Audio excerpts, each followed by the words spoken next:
Hello and salutations, my name is John Johnson and welcome to a brand new series, Diddy Kong Racing for the Nintendo 64. I'm so very excited to start doing this. This game is a big part of my childhood. I think this may be the first game that I actually own specifically. I'm not entirely sure, honestly. Yeah, I was gonna go start.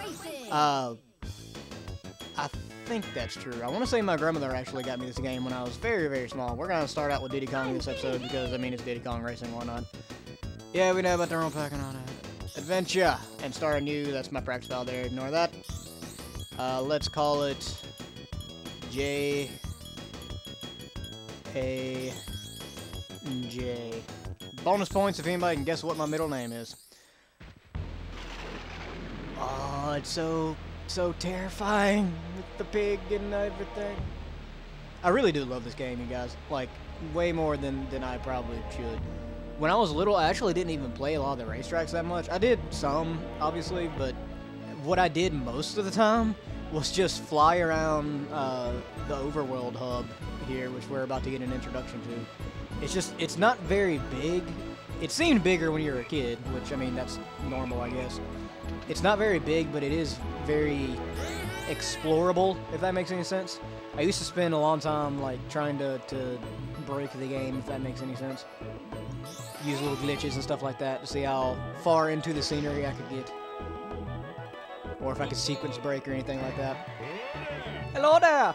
I know they, the Genie of the Island. I know they remade this game for DS a few years back. Excuse me. And they changed the voice of, that guy's name is Taj, by the way. Taj the Genie. And they changed his voice to be less offensive, I guess. They changed it to slightly more British, and he also didn't talk as much. Now, what we did there is we actually picked up a golden balloon, excuse me. I don't know why I always want to call it a power balloon. Those are kind of the stars of this game. There's a little bit of a collection element to this. You have to get so many before you can unlock different racetracks. We're in the first area of the game, the Dinosaur Land area, and we've only got one racetrack open to us so far, so let's jump into it and go.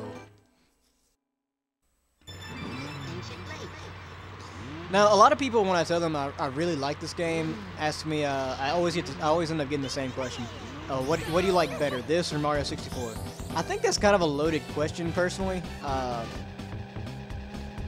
really think this is the better racing game in general, and I know I may get crucified for saying that, but I really honestly do believe that this game in general, at least in single player, is more fun than Mario Kart 64 anyways. I know that's not going to be a super popular opinion. I know not everybody is going to think that same way, but it's partly nostalgia, and it's partly just, I think that this is an easier game. I really don't know how to put words to it, but like I said, my opinion, my stutter. Why am I stuttering? But like I said, it's just my personal opinion that this is the better game of the two for single player. Now for multiplayer, that's completely different. Multiplayer, Mario Kart has it hands down. I actually tried to play this with a buddy of mine to do some test. Oh, you stupid dinosaur! To do some test recordings, and I mean it was fun, but not super fun. It was fun enough to keep playing for a little while, but it really was not as fun as I remembered it. Not on multiplayer anyways. Now, during my practice file, I had so much fun just playing and playing around with all the racetracks and seeing how much I remembered of the game, because it's been over a decade since I last played it. Taj there is giving us a second golden balloon so we can move on to the next racetrack.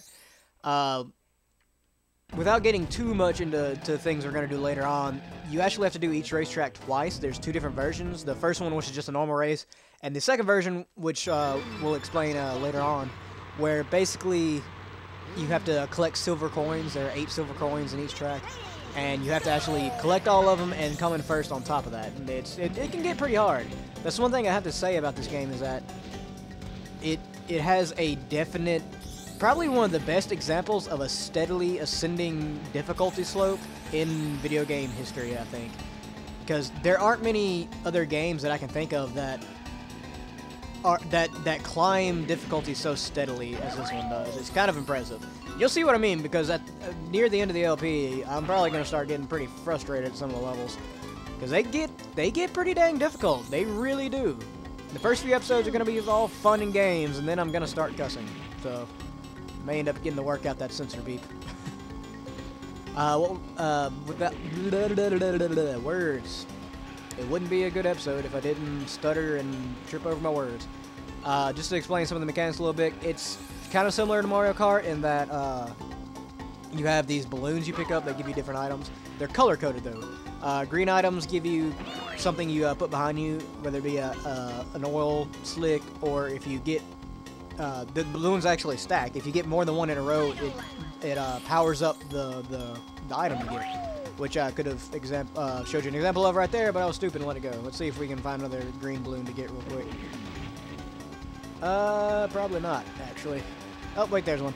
Yeah, so you get an oil slick as level 1, and level 2 is a mine. And then level 3, I believe, is a little bubble that people will get trapped in. Very annoying, very annoying. I don't know why I keep picking up green balloons. I really don't even like green balloons. Red ones are shooting weapons, missiles. So there's that bubble I was talking about.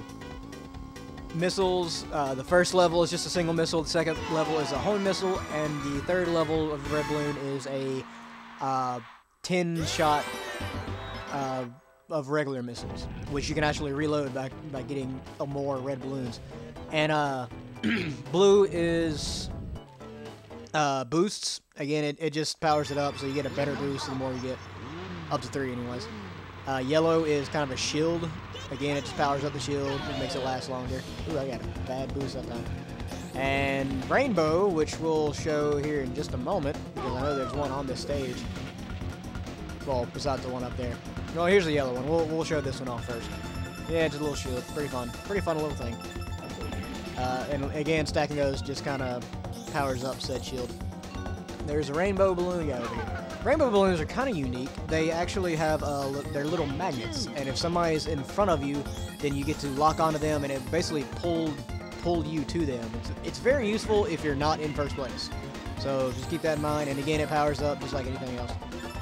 It's a unique system, I guess. I can't think of any other kart racing, or I guess racing games in general, that have tree that have that kind of collection, or not collection system, that kind of item system in it. It can get kind of annoying sometimes, if that makes any sense, because a lot of times you'll need one specific item, like a homing missile or a 10-shot missile or something like that, especially later on. There are actually boss fights in this game, in a kart game. How weird is that? And there are a lot of times those when you need, a specific boost or a specific missile or something like that. And it can get kind of annoying trying to plan, but again, that kind of adds a new little intensity to it where you have to plan your actions. You have to plan what balloons to get. You have to dodge ones you don't want. It's kind of cool. It really is. So next up, now we have 4, is... Wait a minute. Am I missing one? I am. Huh. Well, we can't get 5 here. I forgot about that. So we have to go get another balloon. So let's go do that. There are actually a few balloons hidden outside of the main hub here. Let's see if we can go find one real quick. Hint, hint, we can. If you ever want to change vehicles... Ooh, that's something I haven't mentioned. Ooh, spin out. You can come over here to the elephant on the grassy knoll, whatever, and change vehicles. There are 3 different vehicles, and you will race with each of them eventually. We have the normal car, cart, whatever.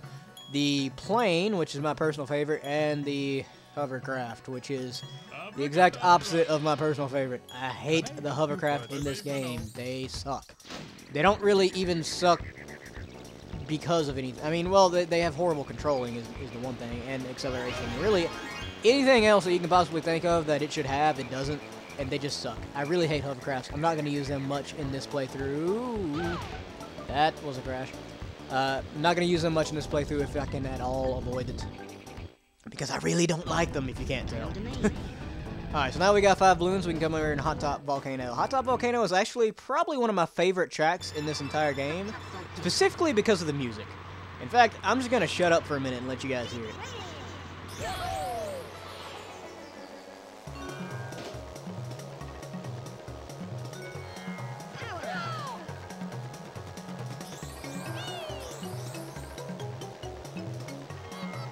It's really good music, but the best part here is coming up. When there's this little chanting, and it's awesome. I remember loving it when I was a kid, and I still love it now. Here it is. Get out of the way, dinosaur! You are hindering my advancement. Yeah, I love that little chanting. I love the music in this level. It's fantastic. It really is. This game in general has really good music, but then again, I mean, it was Rare. Good old Rare. Ooh, I have a freaking Mega Turbo I should probably use. Let me wait till I get it straight away here. Rare, back in the day, man. They knew what they were doing. They really did. And then Microsoft bought them, and, well, yeah, bad things happened. It's kind of sad when you think about it, especially if you grew up in the 64 era like I did. Rare made the best games for the 64, hands down. I mean, yeah, of course you got your Zelda and your Mario, which, you know, everybody knows how big of a Zelda fan I am. And Mario is fantastic as it is.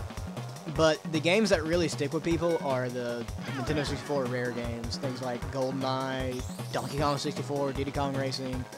All of those were just bloody-tastic games. So good, so good. They mostly, for the most part, age really well, too. My personal opinion is that GoldenEye hasn't aged particularly well, but you can't really argue the fact that it kind of was a bit of a, no pun intended, game changer. We're coming up here on the finish line, so I'm going to do in-place backflip. That was perfectly logical and not gravity-defying at all. Yay, physics. Oh, Todd, you and your slightly racist intonations. Oh, so good. I am going to be trying to switch characters out. Maybe not every episode, because some of the characters are really... There's actually different weight classes. And the heavier characters... I have a real hard time playing with the heavier characters, personally. But we're going to try and give them a shot at some point, just because. Well done, kid. So this is the boss fight that I was talking about. There's 4 of them total, not including the final boss and all that. And basically, you just race the boss here. You can see he kind of cheated a little bit because he's a punk little triceratops. Shoot him in the butt! Oh, yeah. The boss fights in this are actually... Oh, I missed completely on that one. They're actually kind of cool. Now, there's 1 or 2 in particular that are just plain annoying. And can be really frustrating. The fact that all the bosses actually start early before it actually says go, before you can start, that can get pretty dang annoying as well. But it's something that you kind of just forgive because of how good the game is.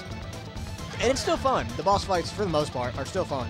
There's one in particular I'm thinking about that I kind of hate, but it involves a hovercraft, and that's why I hate it more than anything, probably.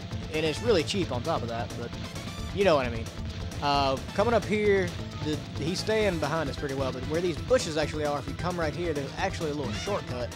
It doesn't guarantee your win, but it sure as heck helps. You can kind of drift on out here, hit that tree. Oh, boss. Oh, oh God, no, no! Crap. We're coming back up on the shortcut here in just a second. There it is. The shortcut's not completely necessary, but it does help a lot, especially when you have to come back later on. You actually have to fight each boss twice, and it gets difficult, not gonna lie. Oh God, he's right behind me. I know he is. Oh, this is where it gets hard. Not flying off the edge. The actual boss himself on this one isn't super difficult, although he does run you over and trample you and crap, which is really annoying. Don't drift around the top right here, because that will kill you. Trust me on that. Don't ask how I found out. Oh, there we go. They do kind of forgive you, at least this first time through. Right before the finish line, most of the bosses will actually slow down a little bit. I don't know if I'd call it rubber band AI, but yeah, well done. Thank you. You're awfully nice to me to be my enemy, to be perfectly fair. And he's mentioned his silver coin challenges, which we talked about earlier in this episode. Yeah, 8 from each. We know, Mr. Triceratops. We know. We know. I've got something special for you. Thank you for the hint there, Mr. Taj. I really appreciate it. Yeah, after every time you beat a boss, Taj will give you a little random hint like that. Why not? Because... Alright, now that we did that, and you can see the levels for all that change, you can actually immediately start taking on the silver coin challenges if you like, but we're actually not going to do that this time. We're going to wait a little bit. That's gonna be it for this first episode. Hopefully you guys like it did. Words, John. Use words. Hopefully you guys liked it as much as I did. As always, like if you like, leave a comment, tell me what I did right, what I did wrong. Subscribe if you want to see more, and please share with your friends. Thank you guys so much for joining me today, and I will see you next time for the next episode of Diddy Kong Racing. Rare back in the day, man. They knew what they were doing. They really did. And then Microsoft bought them, and, well, yeah, bad things happened. It's kind of sad when you think about it, especially if you grew up in the 64 era like I did. Rare made the best games for the 64.